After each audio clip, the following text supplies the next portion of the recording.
Good morning, it's Jonathan Barratt with the morning debrief for Tuesday, March the 2nd. Quite an eventful night last night, particularly with equity markets. Equity markets all relatively strong from Europe to America. The Dow's closed up, actually quite impressive on the back of some good merger and M&A activity.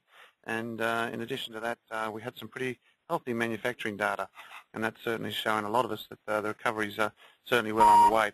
So quite a good night across the board if you're holding equities. Commodities lightly mixed and the dollar slightly mixed. So let's have a quick look at what's happened there.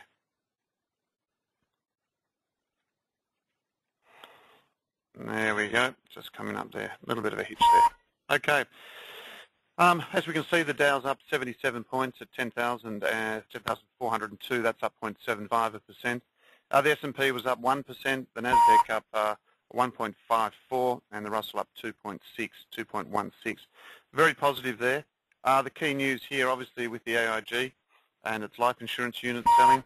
Also, in US manufacturing grows for the 7th month on a sign of factory-led recovery. So that's all pretty good. And obviously, the dollar gains there in US consumer spending. But it did actually come off towards the close of trading. So quite positive. The similar theme was in Europe. The Stoic was up 44. The FTSE was up just under 1%, but good strong moves in the DAC and the CAC, both up 2 and 1.64% respectively. So that in itself quite a solid night across the board for equities.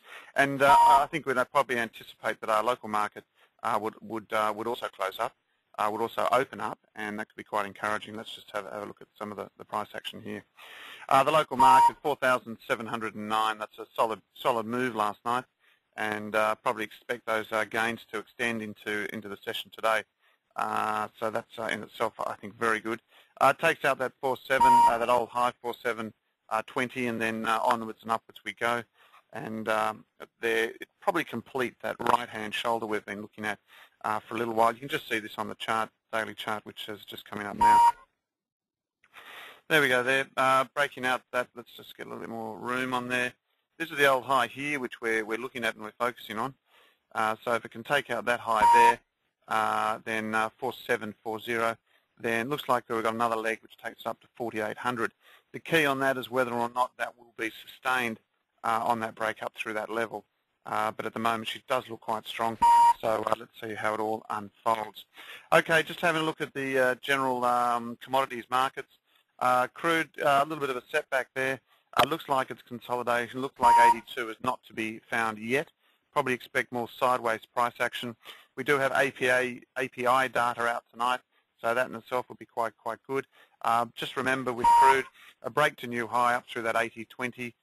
We'll actually see it trade onwards and upwards. So just be cautious if you are going short. The preferred position for us is just to sit back on the back foot and obviously just also trade with that break to new highs. Having a look at copper. Copper obviously fared quite well from yesterday. Yesterday's price action obviously due to Chile. It looks like it is just filling a little bit of a gap. If it can stay above this 330, then quite positive, and we would expect that to occur.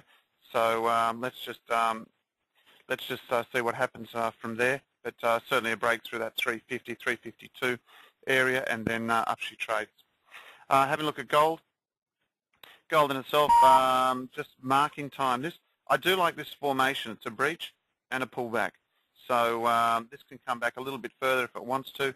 But like crude, if it takes out that high of about that 1126, or in crude it's about 80.20, then we can expect it to do what it needs to do. What do you need? Yep. Okay. We can expect to see what it needs to. What we can expect it to actually start to trade higher through that 1126 area. Okay, now let's have a look at, we mentioned the gold there, we mentioned the SPY. Let's have a look at what's happening there with some of the softs. Corn in itself, it's come back a little bit, but we still like it. It has been a good trade for a little while. We have been favoured towards it. Soybeans in themselves, just settling back. Let's see what happens there in corn. Obviously taking back some of those gains we had yesterday. So still within quite a bit of a range there. One thing, also look at the Aussie.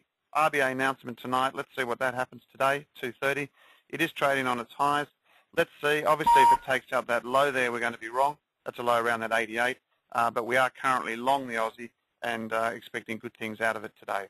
So let's see. Just move your stops up with the Aussie because depending on what the RBA actually says, you already see a market that's long and should potentially come under some sort of trading pressure.